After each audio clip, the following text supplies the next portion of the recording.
put us all out there a little more. Renita, if you want to take a minute just to just explain who you are, your organizations, and what you're got going on. Okay. Hi, I'm Renita Grimes. I have a company called Spin the Yard, which is a term that we use in jail. It's a walking the track for those that don't know. So what we did is we took that concept and we brought it out. We found that people that are home and that are free are also have their own mental jail going on, incarceration. I also work with Man in the Mirror. I give out to the community. I am the network and resource, I'm told. So Yes, you are. Right. So I am the core to if anybody needs anything, they reach out to me. If someone just came out of a shelter and they have no furniture, no bed, they reach out to me. I find the resources. I get the furniture. If they don't have food, I find the places where they can go or bring it to the door if they don't have clothing, so forth, so on. So in other words, Renita is the plug. She is, the end goal. She's definitely been a blessing. We had a conversation about a young man I was helping out as well, and you were absolutely a blessing in trying to help me get that underway. But we're going to throw to Sid because this conversation is going to get really interesting. So we're going to let you introduce yourself and where you're from and what you do. I am Sidney Martin. I am pastor-elect at the Destiny House Christian Center located at 70 North Main Street in Freeport, New York. And I am the husband of our senior pastor, Pastor Pepper Martin. And my original title was Chief Operating Officer. I'm the plug over there. Yes, you are. So I serve there, and I'm also involved in fathers.org, fatherhood.org, which is a agency that we do a ministry in Rikers Island, servicing fathers as they're coming out in reentry, being good dads, and how are they going to relate to the family. And I've recently been also kind of brought into Furthering Fathers dialogue, which is out here from Roosevelt. And we're all kind of, the three of us and my new friend, we're going to get involved, and we're going to do some things. We're going to turn Long Island out as far as our ministries. And I don't think it's necessary to invent the wheel. No. Because things are in place. Absolutely. So I want to be a spoke in the wheel, and we're going to do well. Absolutely. Okay, well, because we discussed, you were just talking about the prison and the reentry and stuff like that. I actually had someone that was supposed to be here today as well. One of my best friends just came home last Thursday from prison, and I thought that was perfect for him to have been here, to have this conversation because he was fresh home. But God, he got a job as soon as he came home. So, Randy, if you're watching, God bless you. We wish that you were here, but there's times that, we'll get together and do something in the future. But I want to discuss just collaborations in the future. Kind of what you guys, even with Man in the Mirror, do you have an event that's coming up? We have an event coming up December 23rd. We partnered up with the VFW. We have a lot of veterans now that we find that are incarcerated as well. So we partnered up with the VFW. We're doing a free drive. It started originally as a coat drive, but I did one last month, and I had a need that was met again. God bless me. I partnered up with the Long Island Coalition. They showed up with hats and scarves and stuff like that, and people came out, and so I seen a greater need, and I asked for more, and I was blessed with more. Yeah, I think I have a thrift shop going on right now in my garage. Yes, you did. You're part of it. And he knows exactly how that is because Destiny House over the last 3 months, we've done 2 clothing drives, a coat drive. We've sent barrels to Zambia, and his house has become compound as well.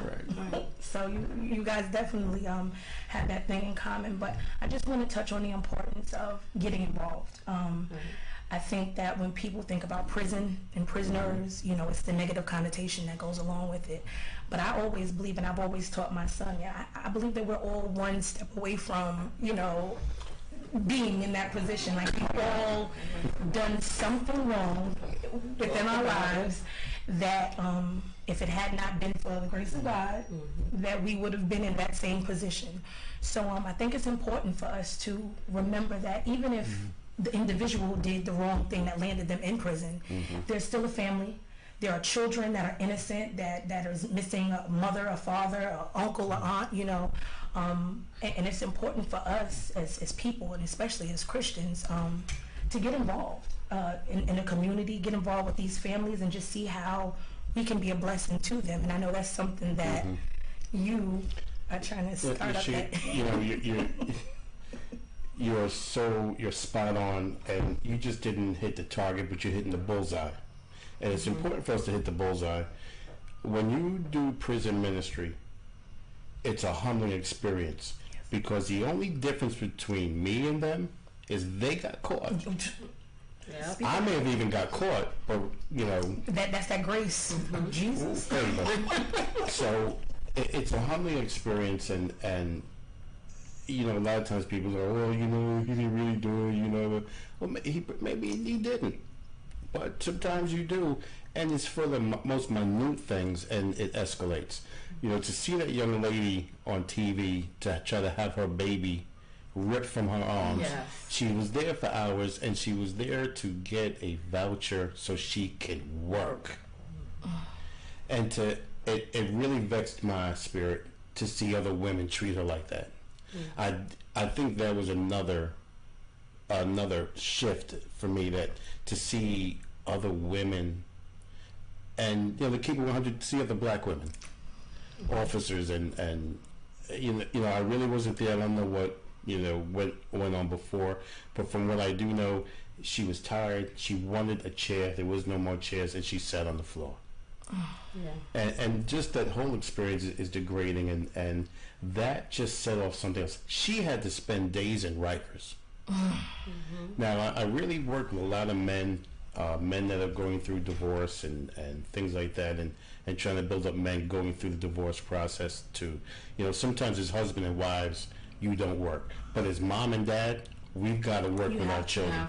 You've got to be on the same page, and that whole experience, and men and child support, and going through the system, sometimes they wind up going to jail for back child support. Now, how are you going to work and get this money? So now you owe child support because you're incarcerated. Now you've lost your apartment or your house because you can't work, and it's just a snowball. It's a cycle. It's a cycle. I absolutely agree with you. Even in just speaking about women, I think it's important just in general for us as women. I think we spoke about it the week before last on the show, about us women just coming together as people. You know, I think that especially as black women, it's so discouraging. Because we don't really, but there are some of us, in our defense, there are some of us that can band together and make moves. But outside of that, it's kind of like the crab in the barrel.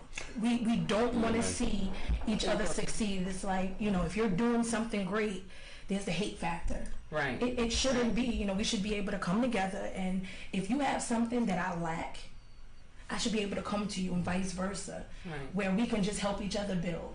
But unfortunately, you know, us as black people, and most other cultures, they have that thing.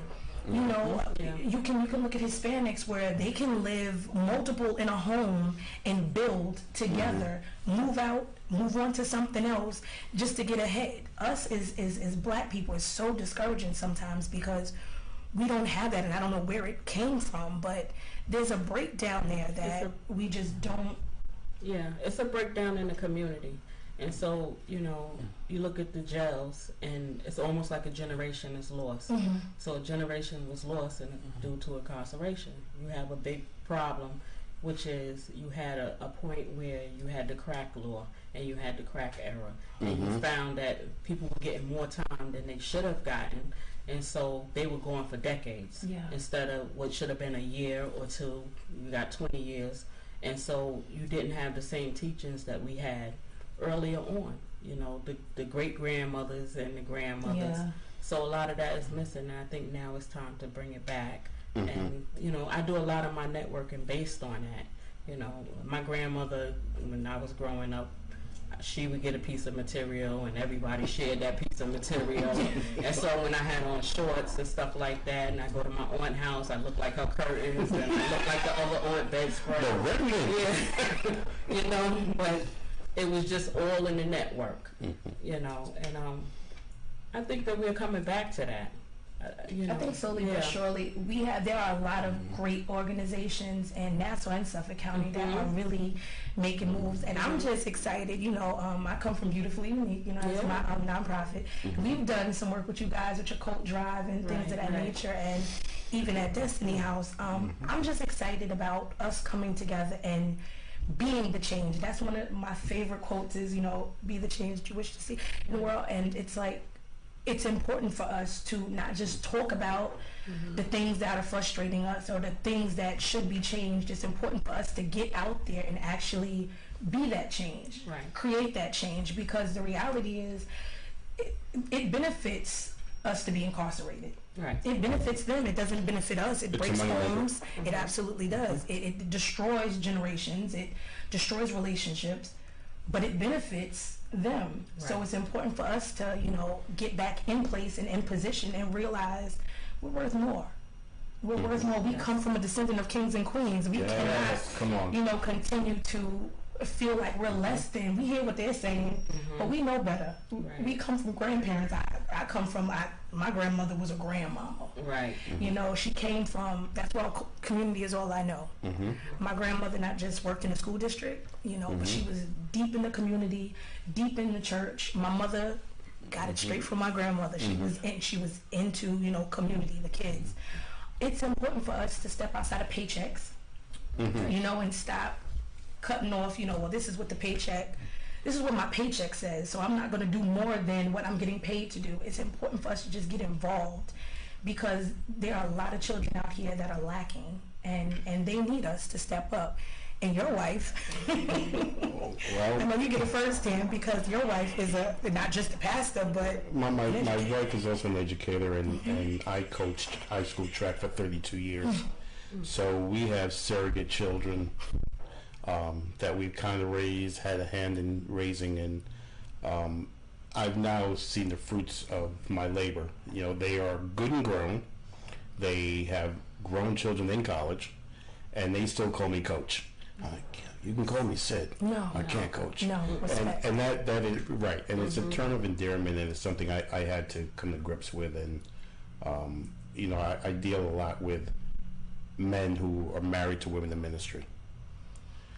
And we're a minority, and my wife is a strong woman. Pastor Martin she has to take that hat off, and she becomes Mrs. Martin when she comes home. I still have to be the king of my home, the priest of my home, and when she goes to that church, she is the spiritual authority. And I have to relinquish that she is a spiritual authority, and that's a tough thing sometimes for men to do, and there's no DVD for it. There's no weekend retreat for it. Nobody does that. They assume sometimes we walk in that I am Pastor Martin. No, she's the pastor. Yes, that's something that when I came in, I always loved about you guys. I just jumped in, and I'm their rebellious child. But I always loved that about you guys, because he is the backbone of DHCC. He really is. He's everywhere. He's on top of everything. He makes sure that things run smoothly. But he's still secure in who he is as a man, and that's something that you don't see every day. And when he said that Pastor Pepper Martin is a strong woman, she is she is not to be played with. So it's a beautiful thing to see your dynamic as not just pastor and now pastor elect, but as husband and wife. It's awesome to see. There are times after church, I'm going to tell this. There are times after church we never want to leave, and there's times after church where you see the shift, where they go from being, pastor and pastor elect to, just Mr. and Miss. And it's a beautiful thing just to see their love for each other. He's never too far away from her. Like, he is her protector. He's always there. But, it's just a beautiful thing to watch. And I'm excited about just being a part of the ministry. I've been in at Destiny House for a little over a year, and I'm just happy to be there, and I'm excited that you came on to have, just to have this conversation about prison and men, the importance of community, the importance of being mentors, the importance of just being involved. So I'm happy that both of you are here with me today to have this discussion, because it's important for people to see that we are here.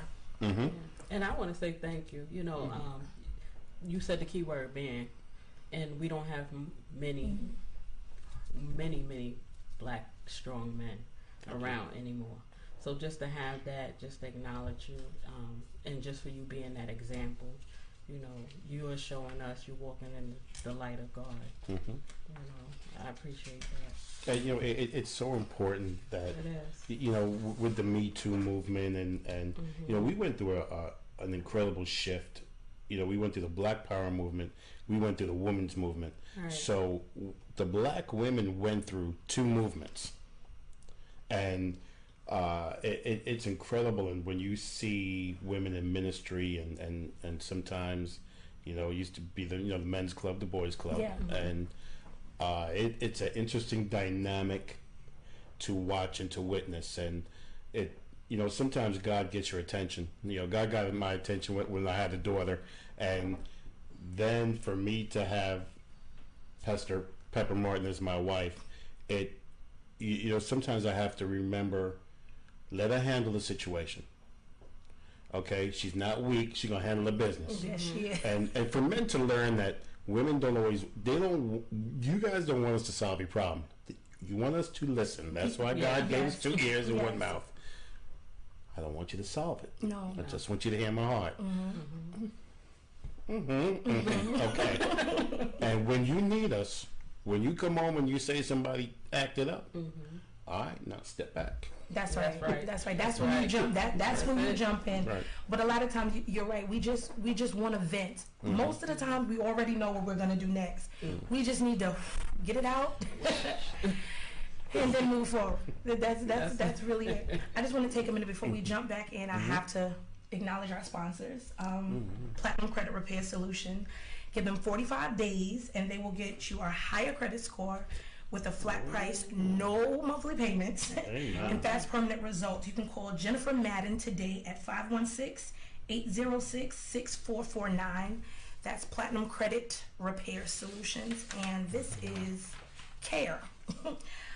Community Care Companions, Inc., a licensed home care agency that is looking to hire HHAs, PCAs, LPNs, RNs to service all of Long Island and the 5 boroughs in Westchester County.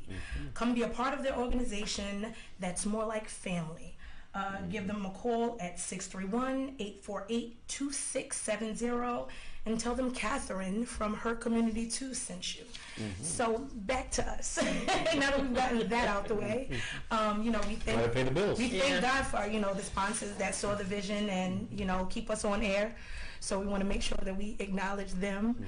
But I think that this conversation, we don't always get access to as regular people to get on these platforms. This is Facebook Live, so it's everywhere. It's on churchtalkradio.com as well. So it can be shared. It can be seen all over the world. It's important for us to let people know that though our president is a joke, we are not. That's not fake news. That is not fake news. It's just important for us to have important conversations. I love what we do every Thursday. We have fun with what we do, but it's important to have conversations that are important to the community, that are important to real people, because we are real people. The things that are happening in the world today are affecting us directly.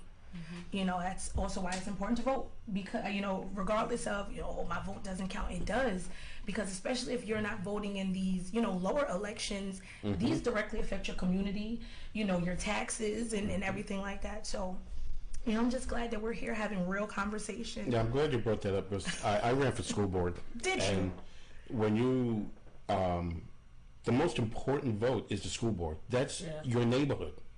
It's not the electoral college, and we're not talking about those kind of votes. And your school board it's a shame that like this school district only gets maybe 2,000 people that vote. Yeah. And your school board, that, you know, the dollars and how your children are treated, and who's teaching your children. Do you have children that they sometimes see people that look like them teaching? Yes. Or they're in administration or whatever. And that doesn't mean there aren't, you know, good teachers. I had some great teachers growing up. They did not look like me, but they were great teachers. Yes. Right. But it is nice to see teachers that look like you or look like your mom or your dad. Yeah. And that's very important. Especially, you know, it goes back to, you know, community. You know, it takes a village. I think, Right. like I grew up with it takes a village, and I think that somewhere we've stepped away from that. I still very much, unfortunately, I will see, but not fortunately, I will see a young man walking around with his pants pulled, and I have to say something. Like I have to. It is just embedded in me. So what are we doing? You know, but we have to take back our communities. It is important, because the bottom line is, if we continue to turn a blind eye, they're just becoming more of a statistic. Right. And so, with Man in the Mirror, with that being said, Yes. what we do is we actually look at the whole picture. So we take the inmate, we try to get them before they come out. We take the family, we try to do an intake sheet on them of what it is needed. Because a lot of times people are not coming out to vote anymore because they've lost trust in the community and they just quit. Very true. They don't realize the real impact, and so when they say they're being harassed, you know, 20 times, I have young kids say to me, "Well, we're being harassed by an officer." I said, "Well, you don't have to complain, you know, to that officer as it's being done. But what you can do is silently take down the number, be observant, look at it. If a lot of people call in, then something will be done. But if you take it as that's the norm and everybody gets pat down, then of course when an incident breaks out, nobody recognizes it. And the same thing with voting. Everyone has a problem until it's time to vote, and the numbers are low. So, you know, we actually do an intake on that. This voting, it was pretty good. A lot of people came out. You know, we supported a lot of people. But I like to see the numbers go up. Yeah. And so I think that we need to get out there and let them know about the census 2020, how important that is. And we should start now. Yes. I mean, the reality, if you don't know how important it is to vote, look at who we have as president. I mean, I really, for me, I'm going to say this, and it's not going to be the popular thing to say, but I've never been here for the popular thing to say. For me, this election was kind of like, how do you want to die? It was like somebody sat there and they said, okay, you have a choice. You can die one or two ways. Either you're going to get hung in the tree or you're going to get shot. It really, I'm sorry, but it really came down to, you know, the lesser of two evils. A lot of youth were disappointed with Bernie not getting in. Because he had the youth vote, he had the attention. Absolutely, we keep counting the millennials out. You know, we give them a bad rap, and I keep saying they're not as sleep as we think that they are. No. They really are in tune. The reality is, they're not what we were. You can't just tell them anything. They're like, to show me. You got to show me. I'm not just gonna buy that this is what it is because you told me that it is. But you know, I wasn't called a millennial, but I was something else. I had the afro. I had my hair braided. I had, you know, the overlap pants. I remember that, you know, we went through the overalls, and you know, we used to have the red, black, and green flag on our pocket, and the red, black, and green high tube socks. We went through all that. Yeah. I went to college, and I took over as a freshman. I took over the administration building because we were invested in South Africa, and we wanted divestment. So we took over the building. We chained ourselves together, and I went to the same college that Angela Davis graduated from. So I went to Brandeis University, and you know, there were very few of us that were in that school, but I learned so much. But we took over, so I was a millennial. I mean, I was another, what we call a rabble. Yeah, you know, old school. Yeah, but I think that we just give it, you know, we give them a bad name. Yes, there are the teens out there, but in my generation, there were people out there that were smoking and drinking and doing all of that stuff. We can't, as my son gets so upset when I say your generation, because he's like, I'm the exception to the rule, and he is. He really is an amazing kid. So I just think that it's important for us to keep our hands on him. Let's stop, judging, because we've all done it. We've all experienced and experimented. Let's be a little more humble and remember sometimes we get so far gone, or so deep in Christ or wherever we are in our life, our money is different and we forget. No worldly good. We forget who we were and what we experienced. Right. For me, I tell my son the truth at all times. I'm like, look, the mama that you see today is not the mama that Come on. And before crack, we had freebase. Right. And we had a different name, but if I can digress for 1 second, I just want to say hi to Pastor Donnie McClurkin. He was in a car accident Tuesday night. I don't know if he's still in the hospital. He's good. It was 1 o'clock in the morning. Totaled the car, but he was my old pastor, and I used to be his cameraman. My wife helped start Perfecting Faith Church with him. Longtime friend. I just want to give him a shout out and say, hey, Pastor Donnie. Absolutely. Before we close, because we have 3 minutes left, I want to make sure that our viewers know how to get in contact with both of you, whether it be through donation, whether it just be to find out more about your organization and your church. So I'm going to throw to you. If there's a website, if there's a phone number they can get in contact with, your Facebook, just whatever way that they can get in contact with both Spin the Yard and Man in the Mirror. Now's your shot. Okay, Renita Grimes. You can go to Facebook, look me up, mitm.com, or you can go to spintheyard.com. I'm available. Yes. You can get in touch with me at electman@dhcc.church, or you can call 877-698-3422, extension 3, and get a hold of me. And don't forget that they can absolutely find us at Destiny House Christian Center on Facebook. Right. That's right. And you can tap into us, our website at www.dhcc.church. That's right. And I forgot about myself. You can absolutely find me, Beautifully Unique Inc.com.org. Forgive me. Look, I'm so busy plugging you, I forgot that I was something. And also, you can go to www.IamShikaMichelle, and you can find all things Shika Michelle, Beautifully Unique, inspired by Shika Michelle.